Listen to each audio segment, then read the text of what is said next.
July 27, 2026. Broad Peak Base Camp, Pakistan. Nirmal Purja, the most famous climber in the world, had come to this mountain by accident. It was never on his schedule. These were his last minutes. Not on Everest in the pre-monsoon crush, not on K2 in the dead of winter, had this man ever looked like someone a mountain could beat. In 2019, he climbed all 14 of the world's 8,000-meter peaks in 6 months and 6 days. The record he broke had stood for 7 years, 11 months, and 14 days. 2 years later, he stood on the summit of K2 in January, in cold near -50, breathing nothing but the air around him. Nepal called him Nimsdai. Everyone else called him Nims. But he never came back. The part that bothers me with this story is that it was not one mistake. It was a chain. A storm nobody was still there to talk about. A decision made 4 days earlier, an empty base camp, and a slope with something loaded above it. Welcome to Tourist Tragedies. To understand how strange his death is, you have to understand one number: 189 days. That is how long it took Nirmal Purja to stand on top of all 14 of the mountains on Earth that rise above 8,000 meters. Annapurna in April, Shishapangma in October, everything in between. Before he did it, the record belonged to the Polish climber Jerzy Kukuczka, and it had stood since 1987. 7 years, 11 months, and 14 days. Here is what that gap actually looks like. Imagine the marathon world record, a little over 2 hours, being broken. Not by a minute, not by 10 minutes. Imagine somebody running a marathon in 8 minutes flat. That is the scale of what he did to that record, and he did not do it quietly. In a single push in May of 2019, he summited Everest, then Lhotse, then Makalu in 48 hours. 3 of the 6 highest mountains on the planet in 2 days, in a body that most people would struggle to keep conscious at that altitude. 2 years later, in January of 2021, he did something an entire generation of the best alpinists in the world had failed at. K2 in winter. Nobody had ever done it. 10 Nepali climbers walked the last few meters to the summit, shoulder to shoulder, singing their national anthem, so that no single name could claim it. Purja was the only one of the 10 who climbed it without bottled oxygen. And honestly, when you look at the list of what this man did above 8,000 meters, you would probably agree with what half the climbing world was already saying out loud. The normal rules did not seem to apply to him. So, how does someone become this? It is not the story you would expect. Nirmal Purja was born on the 25th of July, 1983, in a village called Dana in the Myagdi district of Nepal, about 1,600 meters up, in the foothills of Dhaulagiri. The 7th highest mountain in the world was, quite literally, the view from his birthplace. He left it when he was 4 years old. His parents had married across caste lines, and the family paid for that socially and financially. In 1987, they moved south to Chitwan in the flatlands. Hot, humid jungle country a couple of 100 meters above sea level, which means the man who would one day own the 8,000-meter peaks grew up nowhere near a mountain. The family had almost nothing. He put it plainly years later. As a kid, he said, he did not even have flip-flops. What they did have was the Gurkhas. His father had served. His 3 older brothers followed him in. And it was their soldier's pay, sent home, that put the youngest boy into an English-speaking school in Baharapur called Small Heaven. He was good at school. He was better at sport. And somewhere in his teens, he decided he was going to do what every man in his family had done, which in Nepal is not a small ambition.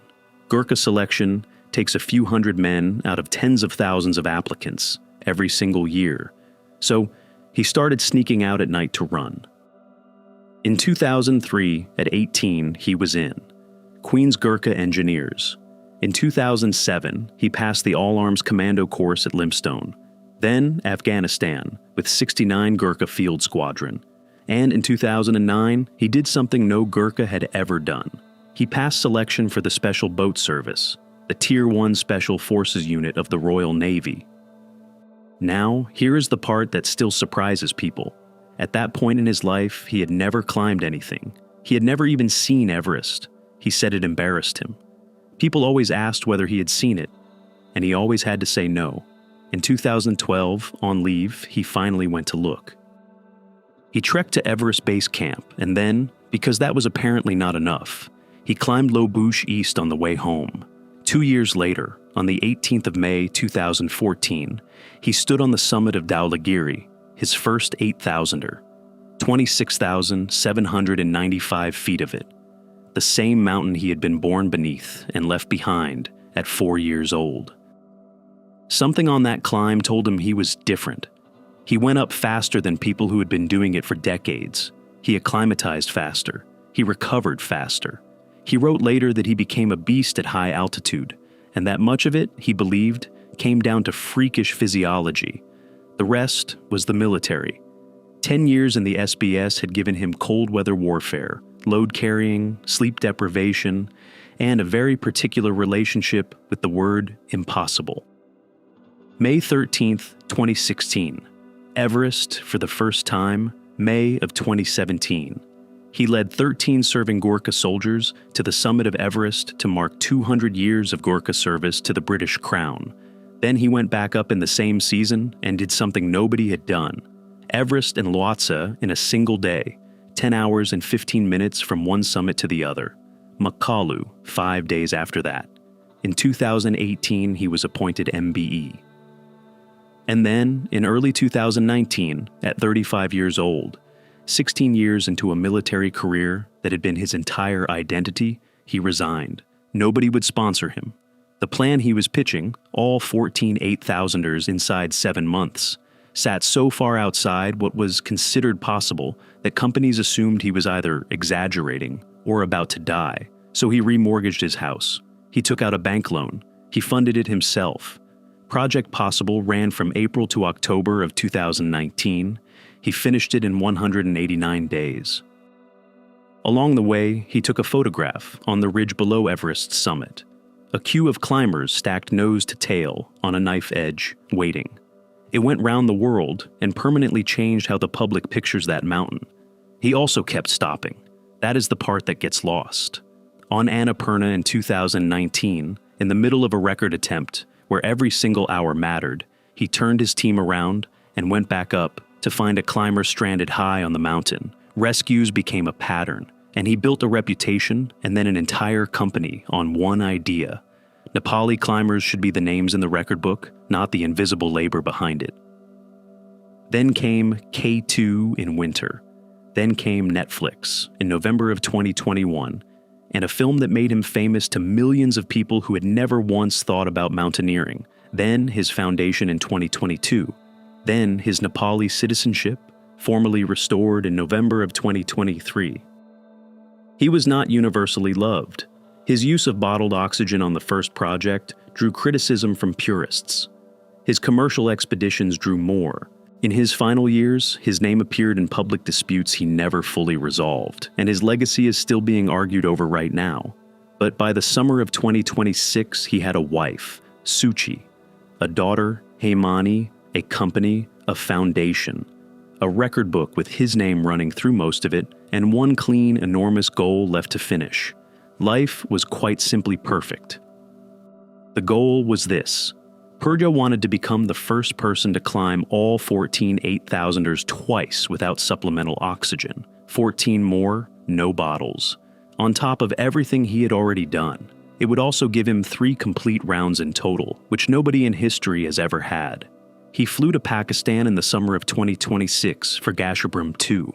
Broad Peak was not on the schedule, remember that. It matters later. Now go back 11 days, to the 18th of July. A major windstorm rolled through the Karakoram. Climbers who were on Broad Peak in that stretch described some of the hardest conditions they had ever experienced. An American climber called Napier Fuller went up in the first summit wave on the 18th and 19th and got hit again and again by rockfall. One rock hit his helmet hard enough to stun him and punch a hole in it. He and his guide turned back a few hundred meters below the top, at the point where the fixed ropes simply stopped. A Hungarian climber, David Klein, who had been living underneath Broad Peak for a month, also turned around just below the summit. On the 25th of July, he and his climbing partner packed up and walked out of base camp. So did nearly everybody else. By the last week of July, Broad Peak was almost empty, and the weather in the region never settled. High winds, elevated humidity, exactly the conditions that quietly load fresh snow onto steep ground day after day, right the way through the 29th. On the 27th of July, Purja posted, he told his followers Broad Peak had not been planned, that opportunities do not shout, that adding it would bring him one step closer. Then he signed off with a line that has now been read by millions of people. Broad Peak, he wrote, I ask for nothing but safe passage up and back down. The next morning, the 28th of July, 10 climbers left Broad Peak Base Camp at around 16,000 feet and started up the fixed ropes toward Camp 1. Purja and 5 other Nepali climbers, a Pakistani guide from Hunza, an Omani mountaineer, an American, and a Chinese climber. It was a beautiful morning. To understand what happens next, you need to understand what Broad Peak actually is. It stands 8,051 meters high, 12th highest mountain on Earth, and it sits roughly 8 kilometers from K2, which is the entire problem with its reputation. Because next to K2, everything looks gentle. Broad Peak has no bottleneck, no hanging ice cliff above a single choke point that the whole world has watched kill people on camera. Climbers call it K2's easier neighbor, and plenty of people treat it as a warm-up. Here is the correction. Less technical does not mean less dangerous. It means the danger comes from somewhere else. On Broad Peak, the thing that kills you is not the climbing. It is what is sitting above you. The standard route runs up an enormous west-facing gully. Picture a funnel cut into the side of a mountain, thousands of feet long, with steep loaded slopes on both sides and one line at the bottom where everything collects. Mountain people call that shape a terrain trap. It means anything that releases off the walls above you does not spread out and dissipate. It concentrates. It comes down the same channel you are standing in. Now add wind. When strong wind blows across a ridge, it lifts snow and dumps it on the sheltered side, packing it into a dense, cohesive layer called a slab. That slab sits on top of whatever was already there, which may be weak, sugary, older snow. Think of a pane of glass resting on a bed of marbles. A slab like that can hold for days. It can hold for weeks. And it does not fail gradually. It fails all at once as one enormous sheet from one trigger point, and within a few seconds it is moving at motorway speed. That is what was sitting above the route on the morning of the 30th of July. Quick heads up. Every week I drop new videos you will not find anywhere else. Please subscribe. July 30th, 2026. The 10 of them are moving up between Camp 2 and Camp 3, roughly 6,600 meters, 21,700 feet. The weather is fine, the light is good. It is just before 9:30 in the morning. They are strung out along the fixed line, spaced across a few hundred meters of the gully, exactly where the route puts you, exactly where the route has put everyone for 70 years. And then, the whole face let go. Not a slide, not a slough. Photographs of the slope taken afterwards show a huge overhang above the traverse, and the reading from Pakistani climbers who know that ground is that the entire snow-laden face moved at once. There is no warning worth the name. You get the sound, then you get the wall. There is nowhere to go. Above them is the fracture. Below them is a funnel 2 miles long. On either side of them is a mountain. Their satellite trackers recorded the rest of it in numbers. 800 meters of vertical drop. That is Purja's device. 2,600 feet, straight down. Others went further. Several of the 10 were carried almost the entire height of the mountain. One of them came to rest close to base camp itself, a vertical mile below where she had been standing a minute earlier. At 9:30 in the morning, 10 people were climbing a mountain. By 9:30 and 1 minute, there was nothing on that slope at all. Base camp lost contact immediately. For reasons that are still not clear, the call for helicopter support did not go out for several hours. When it did, 2 Pakistan Army aviation helicopters launched. The Alpine Club of Pakistan mobilized everything it had. And then something happened that tells you precisely what these people are. Every expedition on K2, 8 kilometers away, in the middle of their own narrow summer window, canceled. Climbers who had spent months and enormous sums of money getting into position walked away from the season and came to help search. The bodies of Nadira al-Harthi of Oman, Pur Bahadur Gurung of Nepal, and Mallory Geis of the United States were recovered first from the debris fan at the foot of the mountain, directly opposite base camp. On the 1st of August, Elite Exped confirmed what everyone already knew. All 10 were dead. On the 2nd, a joint Nepali and Pakistani team located Purja, Wangjong, Nima Sherpa, and Kili Pemba Sherpa at around 5,700 meters. Bringing them down took until the 5th of August, on ground that was still releasing. Sirbaz Khan, the first Pakistani to climb all 14 8,000ers without oxygen, was on Broad Peak for the 20th time in his life, searching for friends. 2 or 3 avalanches came down every single day while they worked. Nirmal Purja was 43 years old. He left behind a wife, Suchi, and a daughter, Himani, and in Bharatpur, in Chitwan, the children of Small Heaven School, the school his brother's army wages had paid for, stood outside in the dark with candles. Say the other names too: Sohail Saki, Mallory Geis, Pur Bahadur Gurung, Nima Sherpa, Nadira al-Harthi, Kili Pemba Sherpa, Nawang Thindu Sherpa, Gyalu Sherpa, Wangjong. I want to be careful here, because this happened days ago, not decades ago. There is no completed investigation. Some of what follows will change. But when you lay the facts we do have in sequence, a terrifying picture begins to form. 1. The 18th of July, a major windstorm crosses the Karakoram, and the wind and the humidity never really stop for the next 11 days. That is a snow-loading machine running continuously on the exact slopes the route has to cross. 2. Broad Peak was never on the plan. It was added late, in country, because it moved a record one step closer. A late addition means a late climb, and a late climb means the very end of a season when the snowpack has had all summer to build layers. 3.